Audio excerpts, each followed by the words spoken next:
All right, Senator Leno. Wait. Oh, I'm sorry. You want to move the bill? Good. How you doing? We don't have a. I think we're still waiting for a few members. All right. We can start. Okay. Good morning and welcome to today's special meeting of the Assembly Committee on Labor and Employment for this Thursday, April 30th.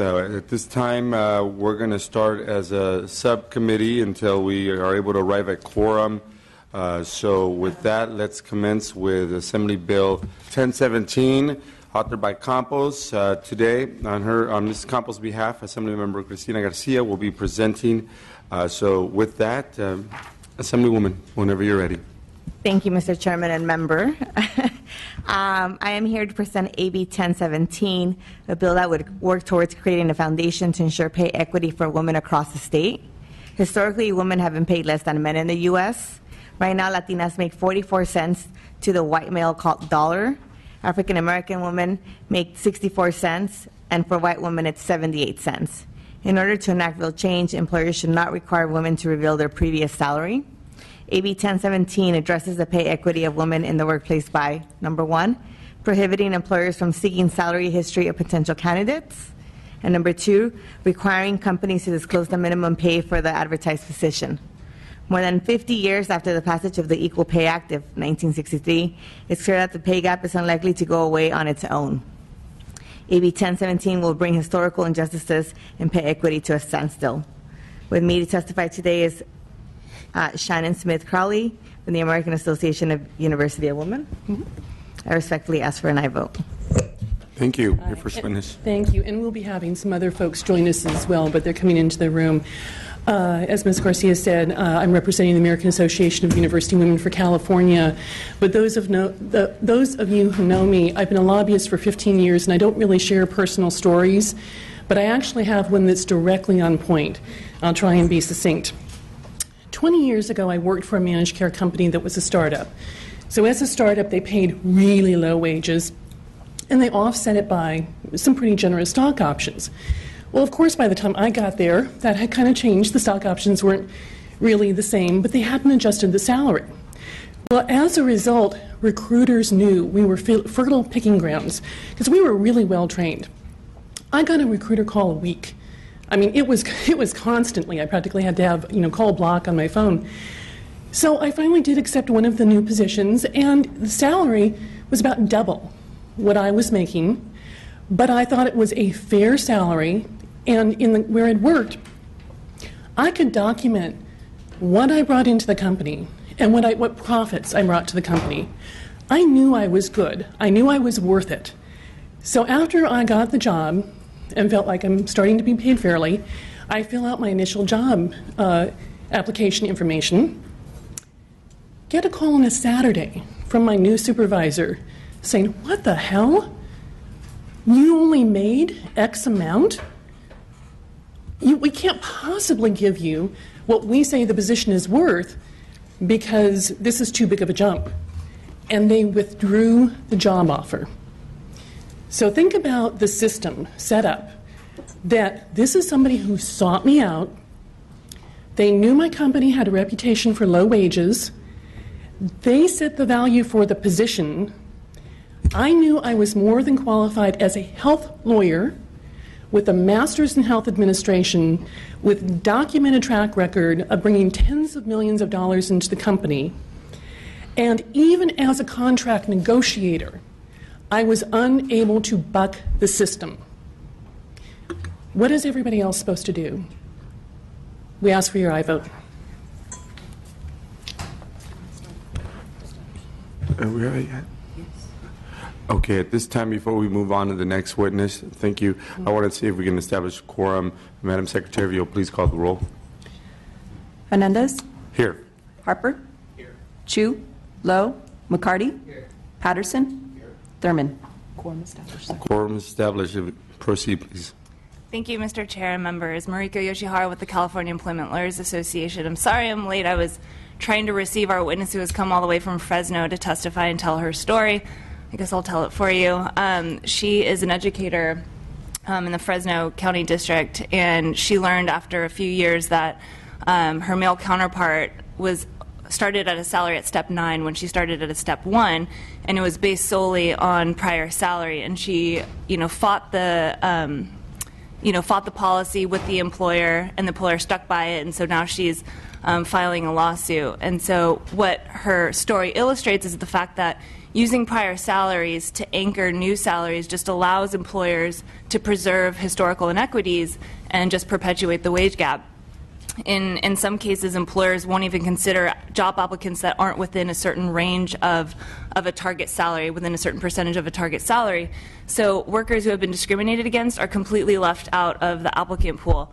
And alternatively, as we've seen in Eileen's case, it allows employers to drive down the bargain in salary negotiations. So what this bill really does is it allows workers to ask for a salary that they deserve based on their qualifications and not be tied down to prior salary. The other thing that this bill does is it requires employers to post the minimum pay in job listings. And I think we've all been in a situation where, you're interested in a job, but you have no idea what the salary would be. And this is for a reason, because employers want to force job applicants to show their hand first. It puts them in a much better bargaining position. Well, employers have a much harder time driving down wages openly in a public job listing than they can face-to-face. So we know employers already have this information. Payscale.com recently did a study and found that 85% of employers already are using wage ranges or salary ranges. They have salary surveys, online salary data. They hire consultants. They just don't want to give this information to workers or job applicants because, again, it gives them a significant advantage. So we think that this is just about providing more information to workers. We know that this can easily be complied with. Companies like Buffer already have a completely transparent pay structure. They've even posted online the formula that they use to set salaries. Government jobs are all public and open and transparent. So we know that this model works, and it's also worth noting that Washington, D.C. actually has the lowest gender wage gap in the U.S. at just 10%, and it's largely due to the fact that this is a town of government workers and all the pay information is public. So we think it's just time to shift the burden to the side that's holding all of the salary information so that we can have a more transparent marketplace, so that workers have a more level playing field to negotiate for a fair salary. We have to get rid of the bias that's in the negotiations right now, and help empower women and all workers really to ask for a salary that they deserve. And hopefully this will get us closer to achieving pay equity in California. So we strongly urge your support. Thank you. Thank you. Good morning, Mr. Chair and members. Michael Bolden on behalf of the Service Employees International Union. For all the reasons previously stated, we strongly support the bill and respectfully ask for an aye vote. Thank you. Thank you. Anyone else wishing to add on and support the bill? All right. Hearing and seeing none, at this time we'll move to the opposition. Those wishing to oppose the bill, please come forward at this time.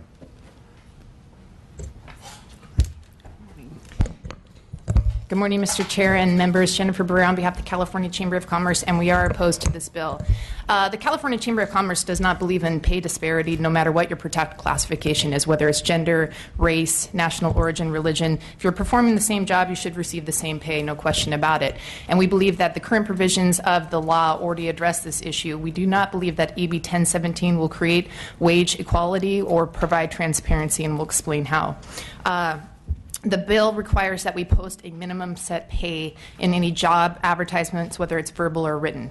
From the view of the employer, if they are required to satisfy this mandate, we see two things happening. One, they'll either lower the wage rate that they set forth in the job description so that they have the ability to negotiate an appropriate wage or salary for the applicant when they interview them. So it doesn't help the gender issue at all if the employee is coming and looking for a transparency of what that job offer or the value of that job is. There's going to be a lower wage rate set in the job description for what the employee will assume that the value of that job is, even though that may not actually be the case, right? So if you're not going to ask for a higher salary because you don't believe that you have the value or the job skills to do that, you're not going to have any benefit from the lower wage rate that's set in an actual job advertisement. To the extent that there is a set amount in the job advertisement that is the realistic value of the job, it takes away an employer's discretion to offer up a job to somebody who doesn't actually satisfy the requirements of the job. For example, we have a lot of employers who said, hey, when we interview for a job, there's applicants that come in there with no job experience, no training. They're fresh out of college, they're fresh out of a training course. And while we are not going to pay them the full amount of the salary that we would have paid somebody with the equivalent job duties and experience, we will offer them a lower wage rate so that they can get the experience that they would look for. That is something that opens up opportunities for untrained, unexperienced applicants, and under this bill, we would be prohibited from doing that because it specifies that once you set the wage rate in the job advertisement, you cannot go below that. From our perspective, the true issue of gender disparity and gender transparency in pay is with regards to what the final amount of pay is that is offered to the employee and what they're performing, their job duties are performing. There is a current labor code provision that specifies you have to pay here in California the same pay for the same job, and if you don't, then that's a gender discrimination issue. We are working with Senator Jackson to try and strengthen that labor code provision to provide that you have to pay the same pay for the same job duties. Under this bill, if we were to reduce the pay that we set forth in the job advertisement, regardless of whether it's for a non-gender issue. So if it was because of the lack of training or lack of education, we would be subject to a Private Attorney General Act for civil litigation and criminal prosecution because we paid less than what the job advertisement was, even if it was for a non-gender related issue. We do not believe that this will address gender equity pay in the workplace. All it will do is open up additional avenues of civil litigation against employers for making decisions and opening up job for applicants who may not be qualified for the position advertised, but nonetheless we want to offer a job to. And we do not believe we should open up additional avenues of litigation or criminal prosecution to an employer who is trying to offer jobs up to applicants. For those reasons, we're opposed. Thank you. Briefly, Chris McKaylee on behalf of the Civil Justice Association of California. We share Ms. Barrera's concerns and are working with Senator Jackson on a few final tweaks on improving the Pay Equity Act. But I just want to emphasize again, whenever we add new labor code provisions, it opens up avenues to litigation under the Private Attorney General Act. I don't know if you're aware, but in the last 10 years, we've gone from about 750 per annum PAGA lawsuits to today in excess of 3,200 per year are being filed. So every new labor code provision that the legislature adds is a new avenue for litigation against employers in the state. Thank you. Thank you. Anyone else wishing to add on in opposition? Tim Schmelzer, representing Wine Institute, also opposed for the reasons previously stated. Thank you. Nicole Rice, California Manufacturers and Technology Association, also opposed. Thank you. Dane Hutchings, California Grocers Association, in opposition. Thanks. Thank you. Anyone else wishing to add on in opposition? Hearing seeing none, I'll take it to the committee. Members, any comments, questions? The bill's been moved and seconded, moved by Mr. Lowe, seconded by Assemblymember McCarty. Any comments, questions? There's a question by Mr. Thurman. Thank you, Mr. Chair. Assemblymember Garcia, I know that you're filling in for the author, but if you know, has it been considered that this would also provide a benefit for the employer of not having people apply for a job that just doesn't meet their salary requirements, right? How many times have you applied for a job, you think it's a great job, then you find out it pays so low that you really can't take it? And I don't know if that was considered or intended as part of what this bill is seeking to do. Thank you. I think you bring up a great point. I'm going to touch on your question that relates to the comments in the opposition, including the litigation side. So I'm going to start with the litigation side. If you let me do one giant answer. You know, they talked about we don't want more litigation. There's so much litigation out there. And I think for myself and Ms. Campos, we tend to err away from opening the door for litigation. But it's been 50 years since we've had the pay equity, and we haven't seen the growth that we wanted to see. At the rate we're going, it's going to take at least another 45 years. And so sometimes that's the purpose of the litigation out there, to make sure we can move the ball forward when we've tried all other means, and we try to leave it out there without that happening, and we're not moving forward. As far as the range of salaries, you know, these companies, they talked about it themselves, they hire all these consultants to kind of figure out formulas and so forth, and let's make sure that the business is getting the best deal here out of the employer. And so there's no reason for them not to be able to include in that range if they want to give these situations where you have someone that maybe doesn't have as much experience or maybe doesn't have all the requirements. We want to open it up. I think that becomes your lower range, and you have that discretion and that flexibility to decide whether or not you move forward with that. And I think for the person applying, you're right. The idea that, hey, you know, if this is the lowest I'm going to come in, I can't afford that. I have a family I have to support, and so I'm going to put my energy and my efforts elsewhere. I think at the end of the day, this idea that they're talking about that is not okay, really, to me, makes no sense. I think you're going to get a much better qualified employee at the end of the day to make sure you're moving forward, and you're going to be getting a lot more for your dollar, no matter what that salary is. And this idea that we shouldn't have information out there of what the bottom is, to me sounds ridiculous. One of the things that we always hear about, well, it's your fault as a woman, we didn't ask for more money. And it's like, well, I'm going off of my experience. If I've been chronically underpaid for my experience, I'm thinking double the salary is pretty cool. All right, I'm happy, but I'm not aware that my male counterparts are asking for 10 times that amount of money. And so it's also hard. We want to negotiate, but when we have no information other than us being chronically underpaid, we're constantly at a disadvantage in our negotiation abilities. So when it says list the minimum pay, that could also be a range of the minimum is this and the maximum is that. And Yes. the reason I ask that because I see a benefit to the prospective employee, but also a benefit to the employer of not, you know, if you put the maximum, everybody's going to want to start at the maximum. But if you put the range, it shows the lowest, leaving the employer some flexibility to be able to start the person at the starting amount if that is commensurate with their experience. And so it can be the range. Yeah, it can be the range. This doesn't limit them from not having a range. Thank you. Any other questions or comments? Vice Chairman Harper. Thank you very much. So my understanding is this is designed to prohibit any kind of a decrease in salary below what was initially posted at the rate. Yeah. What happens when there's a recession or a depression and you need to pay less than what was the initial rate? I mean, wouldn't that apply during the lifetime of the job, you know, whether it was 5 years later or 10 years later or 20 years later? Well, I think you just revised the job posting. And to address one of the earlier concerns as well. I'm not talking about during the posting and the awarding of the job. I'm talking about what if the economy is much worse in 5 years than it is today. How can you pay someone less than what was the minimum rate? So you're saying that you would decrease the existing employee's wage, or? If a company is going to be going out of business because the economy is down, and the only way you can keep your business afloat is by paying people less, are you saying that that can't be done under this? Well, you can't, under the labor code, cut their wages. I mean, I guess you could cut their hours, if that's what you're. But it seems to me that you would have to restructure the job position to address the demands of this. So you're saying under recession. this you can't decrease people's wages? Well, I'm going to. No. I believe, as Ms. Yashihara was saying, that if there was a restructuring and everybody's position was getting restructured, that's different. I'm not talking about restructuring. What if you have less money? Well, that's what happens when you're a business. Right, Sometimes right. you have less money and you have to pay people less. And so right? you need to restructure how you're going to pay people and what you're going to expect of people. But that's not a restructuring. You're not changing anybody. Excuse me, Ms. Vice Chair, if we can pose the question, we can't have this back and forth debate type rhetoric. What's the question? And then please allow for the answer. Okay. So under this bill, can you decrease salary below what was the initial posting? See, I would just say when you're advertising for a job, you put the hours, the conditions, right? You have all that information. If you need to change the structure of the position, then it is a different position than what you've initially advertised.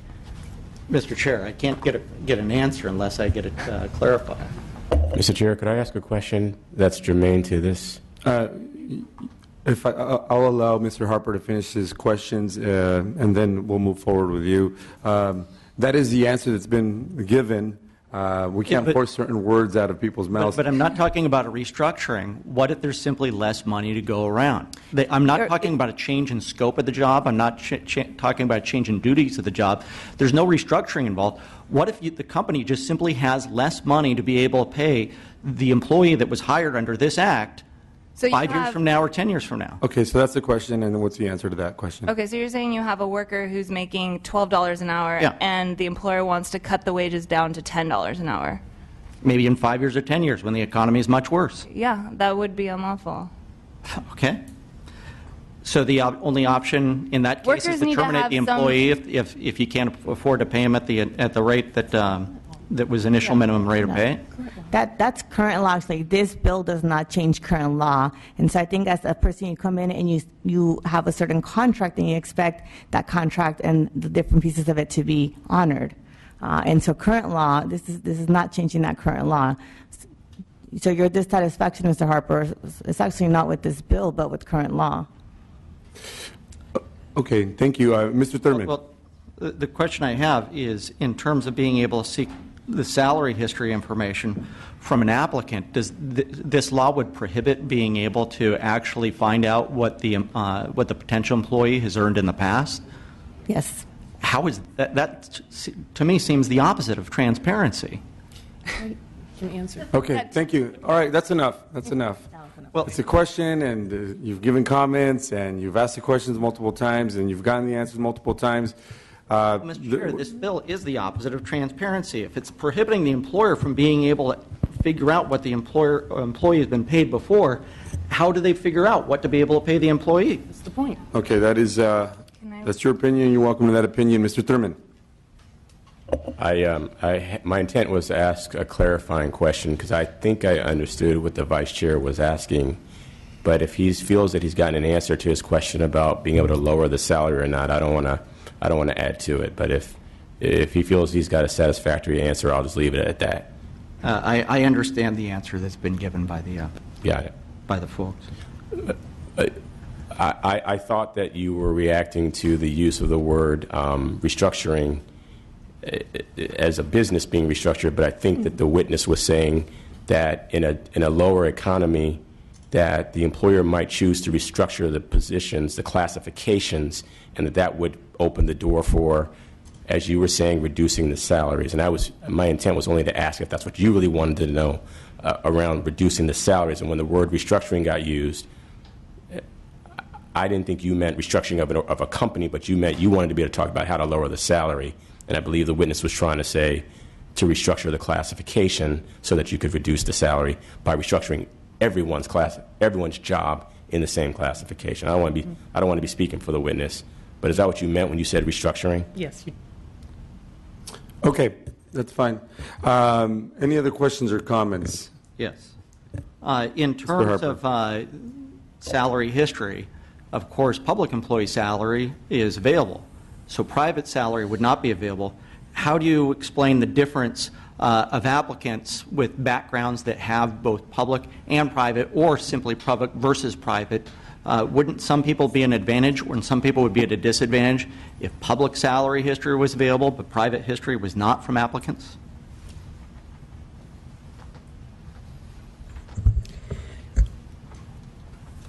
I think, as Ms. Yoshihara said, that when you've got the government positions, there's been less of an issue of gender bias. And so even if that information was publicly available, the private market is where a huge issue lies. And one of the things I want to say about this bill doesn't specifically talk about gender, but one of the things that happens is, as in the company I worked for, you tend to have certain businesses that are female-dominated. And so there probably were 80% of the people that worked at this company were women, so that in terms of the effect, that you're going to benefit women, and you also benefit those men that were underpaid as well. It may not be a perfect solution, but I think it's getting to the major part of the issue by at least dealing with the private, and I don't know to the extent of all of the public information that's available, so I can't speak to that. How would you advertise on a minimum rate of pay for a job that was based on commission or piece rate?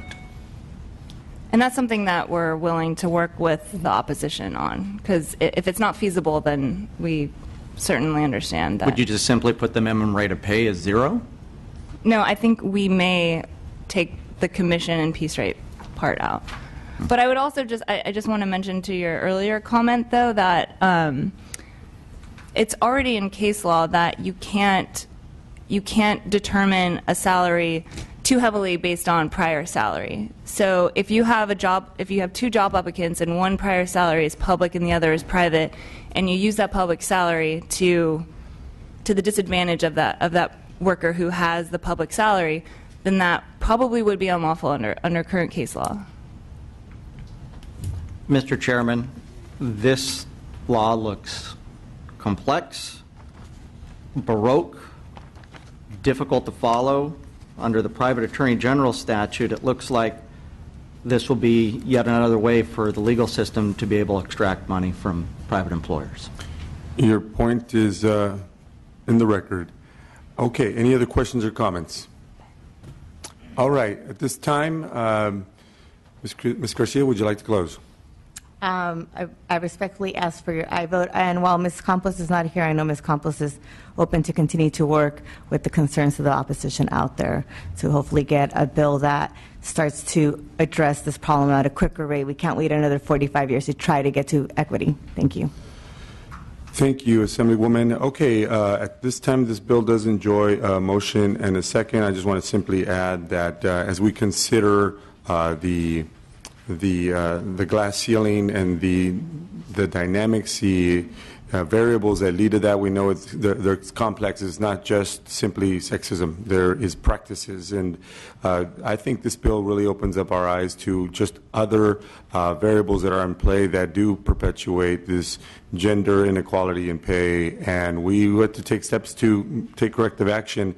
Some of the things that were noted here in terms of previous pay and not being able to have the compensation that is generally aligned with the post is quite frankly, quite honestly, is a challenge that many state assembly and state senate employees experience when entering this building, and that is an issue that has been raised with the rules chair in both houses.